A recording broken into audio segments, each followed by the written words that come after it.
Welcome to In the Spotlight. I'm Shirley Lin. Now, I'm sure you all saw me just now. I was taken totally by surprise. I've still got my neck in place, so I guess I'm okay. I mean, you couldn't imagine what Billy was doing to me. Well, he's from Taiwan, and he's a dancer. And he recently participated in the Asia's Got Talent. Right, so let's first meet Billy. Hi, Billy. Hey, Shirley. Hello, everyone. Bonjour. I'm Billy Chang from Taiwan. Yes, he was the one who just picked me up out of nowhere, totally by surprise. And I was feeling a little dizzy, really. Oh, sorry to make you feel like that, but sorry. But I just couldn't believe you picked me up, just like that. Yeah, dance is a part of our life, right? I was just like a piece of feather. A piece of, just like a fairy. A fairy? Yeah. Oh, okay. All right. I wish I was dressed more elegant like you, You're elegant enough. You're an incredible dancer. I've seen you, and incredible as in you've got some real muscles, And I know that you train yourself that way, right? Yes, because usually I love to juggle, I love to run on the mountains, and the most important, I love to climb on the trees, and that is one of the most joyful part when you're running in the mountains. Oh, so you don't just dance. You also like to jog and run and climb trees. And also I love to cook too. Right, because, well, you've got everything. You've got all the things that any woman would want. But, okay, so anyway, before we talk about, just how you're so built for this and everything, there is a reason why you joined Asia's Got Talent. And this is how you're going to start telling your story. Yes, exactly. This is quite interesting because one day I was watching a show in Huashan district. It's a very arty place. And during the performance, I was quite falling asleep during the show. So I was trying to go find some coffee. And on my way looking for some coffee shop, and then I found there was so many people outside of one of little arena, a little arena. And there's so many people doing juggling, some people playing instruments, some people were singing. I was like, oh, so what are you guys doing here? And they said, we just here getting, this audition is a talent show audition. I said, well, it looks interesting, have fun, guys. And then when on my way back to my theater and keep searching for my coffee, I saw a television. It was Simon Cowell and Susan Boyle was telling hey, are you ready? It's Got Talent show is in Asia now, So I was like, oh my God, that is Simon.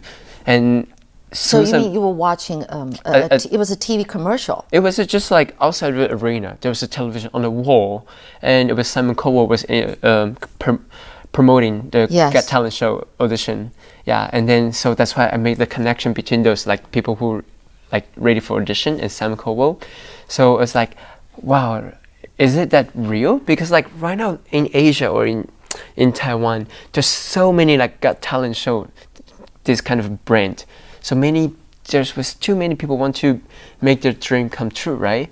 But we need to find the right stage, the good stage to approve your dream, right? Mm-hmm. And then this Got Talent show is incredible because I was so inspired by the singing of Susan Boyle.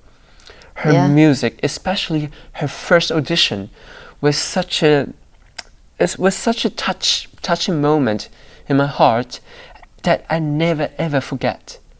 Yeah, she's a very average woman, but then when she stood on stage and she started singing, what's the name of the song again?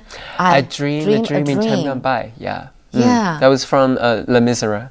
Les Miserables. Yeah. And just amazed everyone. Everyone just stopped short to listen to her. And so you said her singing is so awesome, you would like to dance to her singing. Yes. And I think someone put it together, your dancing and her singing. I saw it on YouTube. Really?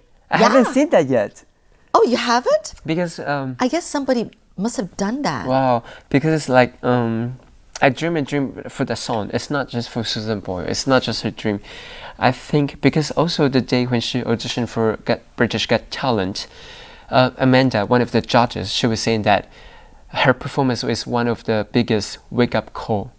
And that was such a big, a little word, a little sentence, but strongly in my heart, a wake-up call. You've heard that song before, right? You have. Yeah, I saw the show before, like from the musical, Yeah, but I never seen anyone such a, like just a pure person. She just want to be there. She just want to share her experience, So Susan Boyle have that innocent moment. So that's why I love it. And you want to be a part of it if you could. Yeah. And then little did you know it was coming to Asia. I never expect that because I was watching the show, right? So I was pleasing the people. Please let me join the audition. They said, well, sorry, it's too late. We closed the audition like a month ago. Okay. And then because it's also around like 4 or 5 p.m. So there's like, they're almost at the end of the audition. So I said, please, let me just let me try. And then they said, okay, so what do you got? Like, you got nothing here. I say, well, I have my cell phone. And then they said, so what are you going to do with your cell phone? I said, I can do a bit of dance. So they said, okay, show us your dance. So I fill out the form for the application. Yeah. And I danced a bit of my dance with the music. I remember the speaker was like so little and it was like kind of broken. You can't really even barely hear the music, but I just do a bit of dance. Did you just choreograph that dance right there and then? I was just improvising. You were improvising. Yeah, I don't have time to prepare like my talent, but that's what I say. I love to climb the trees. I love to run. Right. So I just combine that a bit of feeling in my heart and just combine ensemble, put them all together as a part of the performance. Yeah. How long was your dance? That was just around like 1 or 2 minutes. And then they asked me to wait a bit, and they brought me to another room, and there was another 3 judges over there. It wasn't really big stages, with just like a little room, and there was some like video recording my dance. So I danced same thing again, like a bit of improvisation, and combined with the whole space and the atmosphere of that little room. So they say, oh, so it seems like you can do some like Tai Chi or martial art. I said I did a bit of training, but not professionally. So they asked me, can you do some like martial arts? Well, in my mouth, I said, yes, I can. But in my mind, it's like, no, I don't know anything about martial arts. So, and then when I said, yes, I can. So after that, my brain was running all the like martial art movie, Huang Fei Hong, Bruce Lee, Jackie Chan, or, Yap Man. All their movement was like the fighting and everything. It's just like running that so fast and quickly, a bit of image of all the stars in my mind. Because they wanted to do right there? Exactly. Mixing martial arts and Tai Chi right there? They asked me to do that, but I never trained properly or professionally as a like martial art champion or Tai Chi master. I never trained properly like that way. So it's like all the images from the movie just come in my mind. So it's like, that movement, there's different style, and that just a bit of jump and acro, and that's how I make my audition. That's how it works. And it worked, and they wanted you. Well, it doesn't mean they want me, because that day, the idea was just film our little bit of feeling, everyone's talent. They send it back to Singapore, and there's another casting team. They will select the people who will be able to select to join judge audition. Oh, yeah. I see. Yeah, so it wasn't that easy. Yeah, that's tough audition then, really but tough. I'm having a very good time there. Yeah. Yeah. Oh, that's great. So how much longer did you wait before they finally tell you, yes, you're in, and then you're going to fly, that they were going to fly you to Singapore? I totally forgot, but it's around like 1 or 2 months like waiting. That's excruciating kind of long wait. Yeah, it is, but it's all right. I mean, that's why I say like, I was like being waiting and waiting, but life is life. Sunshine, sunrise, sunset. You're so positive. Yeah, I mean, if my dream come true, I will approve it.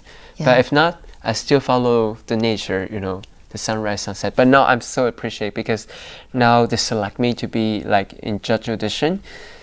And when I flew to Singapore, I met those like artists around the whole Asia. Yeah. I think including whole Asia, including like Korean, Japan, China, Hong Kong, Taiwan, Malaysia, Singapore, Indonesia, Thailand, and Vietnam. You see, there's so many countries, and there's like around like 700-ish different kind of artists, and it was so tough to be a part of like this kind of big stage. So now I heard that actually your height and your body build is not really ideal for dancing. But you train yourself to be that you're not that tall.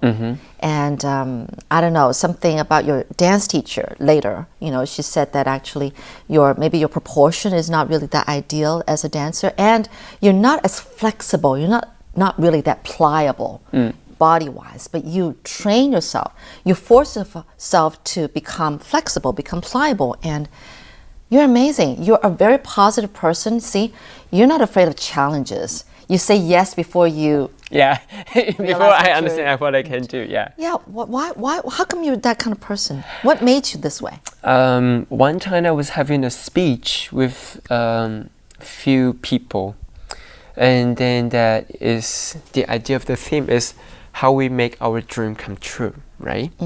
So the people were asking me why I'm dare to be dream, because right now there's so many people, they are afraid to be dream because even they are afraid to be themselves, right? Right? So I told them that right now in this society, in this whole life, you have to pay everything. You have to pay for the light, you have to pay for your electricity, you have to pay for your rent, you have to pay your transportation, you have to pay everything. The only thing you don't need to pay is to be dream. No one going to charge you. Okay, I want to have a luxury dream. I need to pay $1,000. I need to have a beauty dream. Oh, you need to pay for like $3,000. No one asks you to pay for your dream. So why don't you dare to be dream, right? So when I was little, I'm so lucky that I have a very tough mother. Like she wouldn't let me play any like poker, like cards or games or TV games. When I saw many kids, they're having like TV games or like Game Boy, whatever. I don't have any of them. So she didn't want you to turn bad. No, she don't want me to do it. But it's great. Like even now we all have cell phones. It's so easy to get like app to get any TV like games on it, right? But I still not interested in it. I'd rather to spend more time to communicate with people. I'd rather to spend more time, go into the nature. That is how you open all your sensibility. You feel it. You look at the color, you hear the voice, you taste the different quality of the water on different mountains, you smell the different oxygen in the city, on the mountains, in the river. The whole oxygen is different. Well, we're going to take a break here, and then we're going to come back and just hear about how you start liking dancing and how you got from there to joining Asia's Got Talent. Okay? Thank you, everyone. So let's take a break here. We'll be right back.